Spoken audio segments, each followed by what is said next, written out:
Hey gamers, what's up? Okay, so this is going to be something a little different. I don't normally do pickup videos, but I had an interesting experience that I want to share with you and some tips that I want to give you on finding cool things for your collection and not missing opportunities that you might otherwise have. So this starts off this past Saturday. There was a community yard sale down the street from my house and I wanted to get there and check it out. Now I didn't have much time. I had a lot on my plate Saturday. So I got up early and I went. I always go to these things a little bit early. If they're going to start at 8, they normally start at 8, 9. If they're going to start at 8, I'm there at quarter till. If they're going to start at 9, I'm there at a quarter till. And I start cruising around, you know, just waiting for doors to open or stuff to start getting pulled out into the yard. That's what I did this time. Now, sadly, this was a really pathetic community yard sale. Maybe 10 families participated. So I was a little, you know, put off by that, and I knew my options were going to be limited.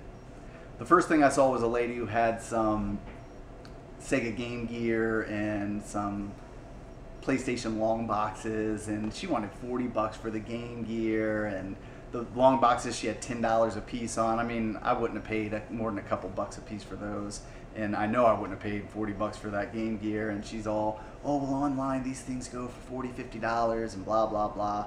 And you know, you're always going to run into those people who think they have gold. I rarely try to haggle with those people, because even if I haggle, I'm not going to get it for the price that I want to buy it at.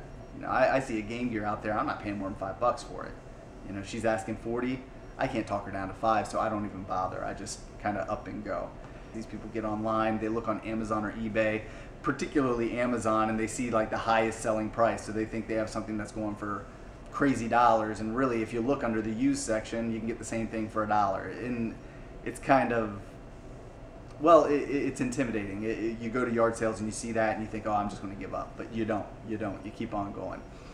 The next thing I found, and it was really the only other thing I found, was this family who had a small setup outside. They had a few things. They had a GameCube with no controller sitting out there, and when I got there, a dude was already looking at it. Now, this will show you a missed opportunity. This dude had that I got. He was there working on the GameCube with the guy who was having the yard sale. And I just walked right up to the lady, the wife, and they're talking over there. And I said, hey, do you have any old video games laying around? She goes, oh, we have a GameCube over there. And I said, yeah, you know, anything else? You know, old, I like retro stuff. She said, oh, you know, I think I have something inside. Boom, she goes inside to go get some stuff for me. Now, if this guy had asked, he'd be getting the deal that I got instead of me. So that's rule number one. When you go to a yard sale, always, always ask. Even if it looks like they don't have anything, ask. And you know what? 9 times out of 10, they'll say, oh, nope, sorry. But there will be that one time when they say, you know what? I think I do. Maybe it's in their closet, their attic, or their basement. They didn't even think to bring it out and sell it, or whatever the case may be. But when those things do happen, you can oftentimes find a pretty good deal. So she goes in, and I end up talking to the dude, you know, and he says, oh, we're looking for the same thing. And I said, oh, yeah, that's cool, you know. And I'm not saying, what I'm really thinking is, you know, hey, I don't need this competition. I'm out yard selling. There's nothing going on this weekend. This is a pathetic community yard sale. And now I know one other person is out looking. If he gets to this other yard sale before I do, it could be a missed opportunity for me. So I'm like, okay, yeah, that's cool. And he goes, hey, you're the guy from the game store at the mall, right? And I said, yeah. You know, we talked for a second. And he ends up getting the GameCube for $5, so he got a good deal. And the lady comes out a few minutes later with a bag. Had a couple old PC games in it. I'm not interested in PC games very much. And it had a stack of boxed Super Nintendo games. And I flipped through the titles. And I say, okay, this is cool. What do you want? She says, $10.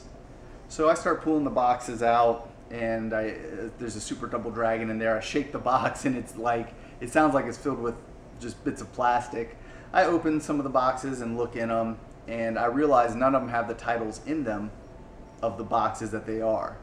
And I'm like, hey, look, you know, how much do you want? She says $10. I said, this one's completely shattered. You know, I'll give you 8. She says, okay, I give her 8. I go to the car. Now, I didn't get to go through all the boxes. I knew everyone had something in it. At this point, I knew that they weren't matching the boxes. So I could have been in, you know, some of them could have been Madden 95. Some of them could have been, you know, worthless old titles. But I was willing to take the risk because the boxes themselves I would have paid $8 for. Among those boxes, there was the Super Double Dragon, the Batman, the Donkey Kong Country, F-Zero, Final Fight 2, Mortal Kombat 3, and Super Ninja Boy. I thought those were boxes worth having. So at the very worst, I was going to have some cool boxes, then I could jump on Amazon, buy some games to throw in the boxes. But it was a little bit better than that. Inside the boxes were some very valuable games. Now, I was a little disappointed because the Donkey Kong Country only had a Super Mario World in it. But other than that, I think I did really well. The F-Zero and the Final Fight 2 both had their original carts in them, which was good. The Batman Returns had Super Street Fighter 2 in it, which was pretty good. The Double Dragon, it was shattered, but the board was in good shape and the box was in good shape, so I figured I can probably just throw it in a donor cart and call it a day. And the real finds were the Super Ninja Boy. It had a Mega Man X in it. And the great thing is, I hadn't opened that box and looked in it. And I hadn't opened the Mortal Kombat 3 box either, and it had Secret of Evermore in it. So those were a couple of really good finds. And again, this is something that I wouldn't have found if I hadn't just asked. Always ask. And even if a yard sale doesn't seem worth stopping at, you should stop at it. This community yard sale overall was a bust. But I still ended up getting, I mean, this has to be, I haven't even calculated it, maybe $200 worth of stuff, maybe more. So always ask. I don't want you to miss an opportunity to find something great for your collection. And I find a lot of people don't want to share their tips and everything, but you know, I figure half the people who watch my channel, they aren't going to the same yard sales I'm going to. Why should I cost you an opportunity to miss something really awesome and you live out in California or New York or Pennsylvania or wherever, and it's not like I'm competing with you. I want to share this knowledge with you. I want you to find awesome things for your collection. So the rules, always stop when you see a yard sale. Don't give up just because you don't think there's going to be a lot available. Don't just kind of glance over it and say, oh, that's not worth stopping at. Always stop and always ask. That's the major thing. Always, always ask. You never know what you're going to find. Last year I had a lady who had a Atari 2600, a bunch of cartridges, an EEPROM reader, and a bunch of chips for it. And I mean, I didn't have one for my collection. It was really a cool find. She gave it all to me for 20 bucks, and she put it inside of a cool 80s Macintosh laptop bag, which was awesome too. You never know what you're going to find. It was inside in her basement. She just went down and got it and brought it up to me. And because you never know, it's always worth checking. So that's it. I just wanted to share that tip with you guys and maybe help you find something for your collection in the future. And if you do, if this works out for you sometime, post a video, link it here, and let me know, because I'd love to see what you get. That's it for now. Take it easy. I'll catch you later.